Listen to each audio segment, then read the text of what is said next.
We're going on a full moon to find the ghost of my dead great-grandfather. What number is that?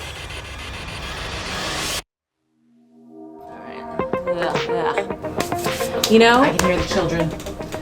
Go away, children. Hey, hello, and welcome back. Oh my god, my hair. Hey, hello, and welcome back, you beautiful nerds, to another edition of a video on this little corner of the internet. I'm a bit of a mess. These are my pajamas I wore today, and I put on some blush. Then I realized it was just lip gloss, and so my cheeks are shiny, and then I was like, ooh, you know what? I'll fool them with a necklace and earring set. But now that I, see it on camera, I'm like, who am I fooling? I'm a mess. I'm a mess. And I'm drinking a gin and tonic without the gin, or as I would like to rebrand, a sad gin and tonic. I'm doing the Sober October thing, and on top of that, I got a new job. It's a pretty big job. It's a new big job. I can't tell you much about it just yet, and it's not like big, like Beyonce big, but it's a big fucking step for me in my career, so I'm excited. This video was actually shot last month, so it does mention spirits in the form of spooky and also stupid. Pat and I decided to take a little work vacation in Sedona. We stopped over in Jerome, which is an old mining town where my grandmother grew up. My grandmother was first generation Irish American, and her dad left County Cork when he was 16. Just yeet it. And I know I'm falling into the white people signing up for Ancestry.com trope, but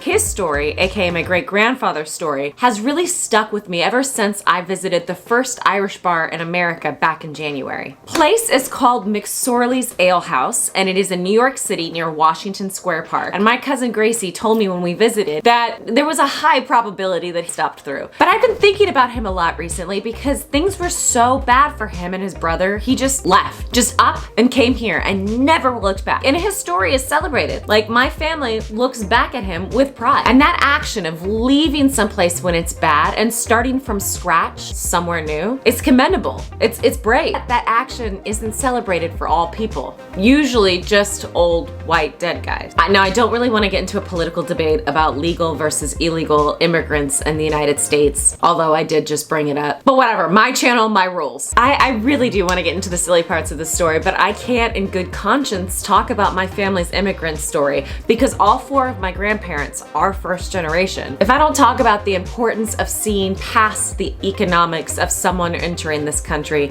and into the humanity, that's why I'm donating all of the revenue I make from this video to the National Immigrants Justice Center. Keep watching, y'all. Oh, and before we move on, I just want to say no video next weekend because I am a crazy person. But I will be back with another something cute on November 8th. I love you very much, you beautiful nerds, and I will see you then.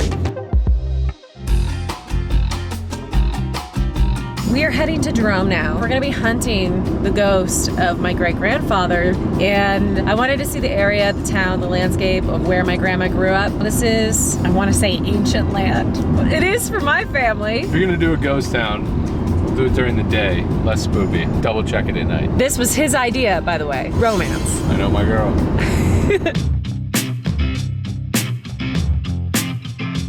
So all my life growing up, Grandma used to tell me how much she hated Jerome. She said that it was too hot and there were too many stairs. And first impressions...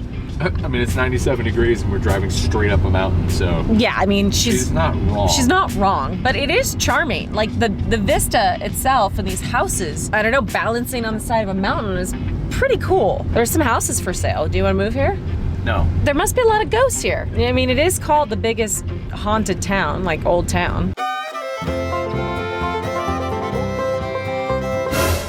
I found one. You found your first ghost. Didn't take me long. I am natural. born for this. I like this place too, because this is where the brothel was. Whoa, a pinup boutique. I just appreciate that they have a sex store here in Jerome. They don't have much here, but they do have lingerie, and I respect that. Okay, we went to a little tiny crystal shop, which is like the thing to do up here. And not overpriced like the new age ripoff store in Sedona. Yeah, that was too much. It was too much.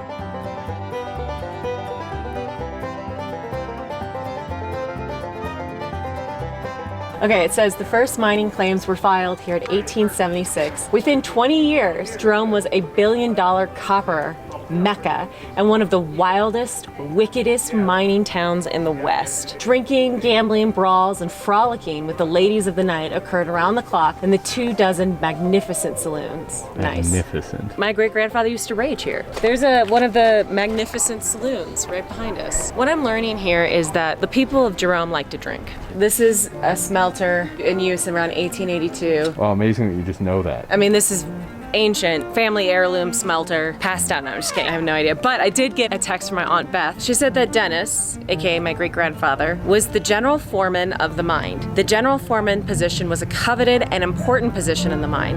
He had a little education but was a bright guy. Dennis emigrated to the US from Iries, County Cork, Ireland, where he was a teenager with his brother. They moved to Bisbee, Arizona, and finally Jerome. So no, he's not buried here as a ghost.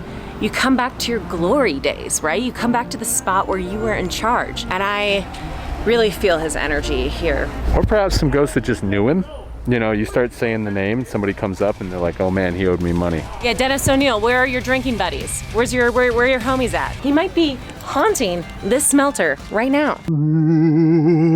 I don't know what a smelter does, by the way. It used Coke for fuel. Coke? I'm looking at that wine bar behind us and using that for fuel. So right now we're in the historical Jerome Museum that we just happened to find when we were looking for a drink. The universe was like, why don't you learn some history?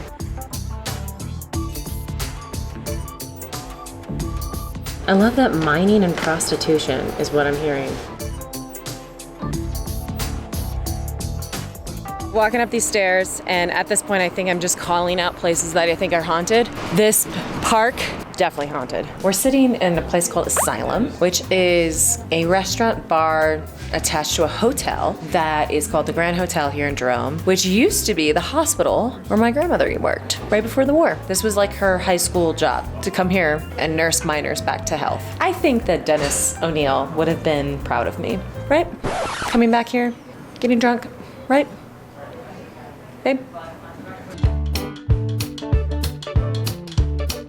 My grandmother walked down these stairs. These are very steep steps. I understand why she was pissed at this. I am so happy that we came here and did some reconnaissance during the day, because this town literally closes at like 4:30, 5 o'clock. We had a little bit of a happy hour margarita, and now she's dead.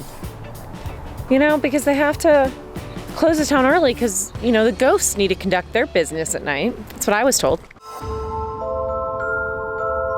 Okay, so I'm here at my Airbnb and we're about to go on this like haunted ghost tour. I love them. I grew up in the South, and if you vacation in like Charleston or Savannah or even in like the city of Atlanta, they have old time ghost tours. However, we're gonna go hunt ghosts in Jerome, Arizona, where my great grandfather was the foreman of the copper mine. And we're gonna go, I don't know, poke around, potentially disturb some souls. We're gonna hear some stories about Jerome, some ghost stories, and I'm gonna listen to these ghost hunter men about all the different ghosts that they've seen. Here's the thing, do I believe in ghosts? I've never had an encounter with a ghost, but I don't believe the people who have. I mean, I've had an encounter with UFOs. That's a story for another time. I wanna believe they're real. I feel like it makes sense that there are multiple planes of existence that are layered on top of each other, but no. I've never seen a ghost myself. That doesn't mean we're not gonna have fun Nancy Drewing it up. And if we're gonna Nancy Drew, we're gonna dress the part. Now let's go put on our shirt. All right, we're going. Are you ready, Patrick? I don't know.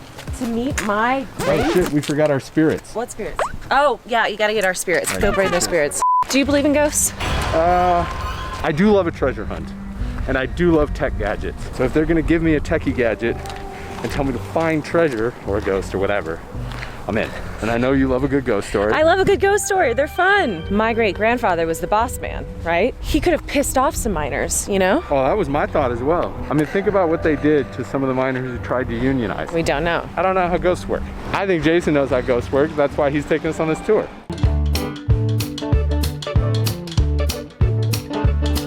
The tour starts off at what I think is the old mechanic shop, but yeah, I think this is pretty gorgeous. I can't help but think about, did my grandma walk these streets? Was my great-grandfather drunk on these streets? I think I do feel a connection to this place. I do feel like, wow, I have family here. I had family who was born here. Do you think we're gonna get a good spook tonight? I hope ghosts find me. Find me, baby. Find me. find me? This is bringing me back when I got to spend the night at Alcatraz, which is probably the closest I've ever felt to like a supernatural presence. I had to pretend to be a Girl Scout for one day in order to go with my cousins, and I was terrified and had goose pimples the whole time. But I had to be, you know, the macho 13-year-old with all these other Babe, you can Girl share your Scouts. feelings if you're scared. You jumped. It was a You can't be ghost. scared. Oh, thank you. It's cool to go into places that have a lot of history and have moments where you really feel like you understand or can imagine what it might have been like to be on this very spot all those years ago. And I find that to be really cool. So that's the feeling I'm chasing tonight.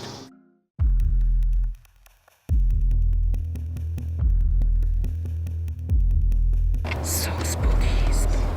Here's a picture of Zach from Ghost Adventures when they did their thing at the Grand Hotel in 2010. In a dream, the owner, and she's like, "What are you do? Please don't allow anybody yet from the theater. It's too dangerous. Please heed my warning," right? So she gets all freaked out.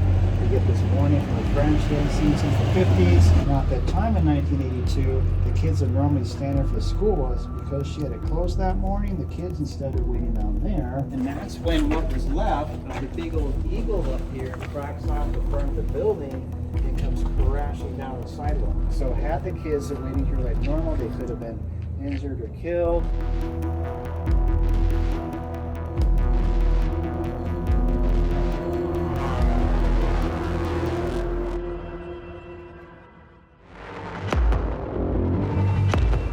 Hey, what you doing? Cooking dinner. Oh yeah, did you work up an appetite?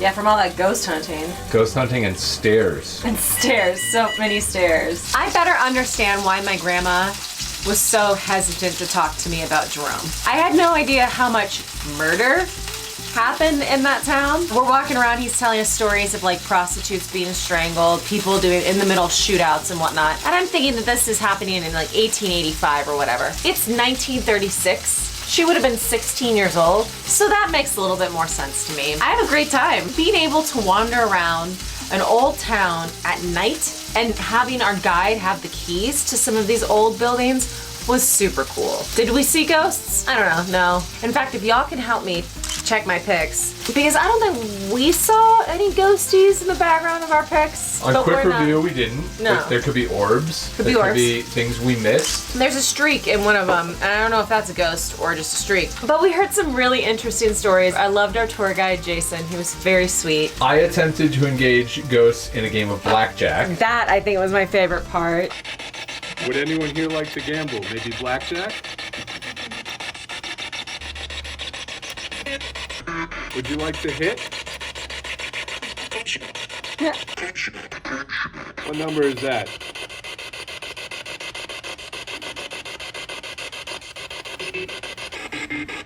All right. I said it, yeah. Ooh, that's 21. Dang. Hey, you won. Well done. I genuinely in life just want people to play games with me, so I took the chance to see if the spirits would gamble and play with me. Not so much. I thought they said hit a couple times, but I don't know. I'll say this, we got to connect with your history. We got to go poke around in the dark in secret places that we had to unlock on a full moon night in October, and we got to be a little spooked out by it, and that was really fun. Yeah, we were a little spooked, and now we're eating burgers.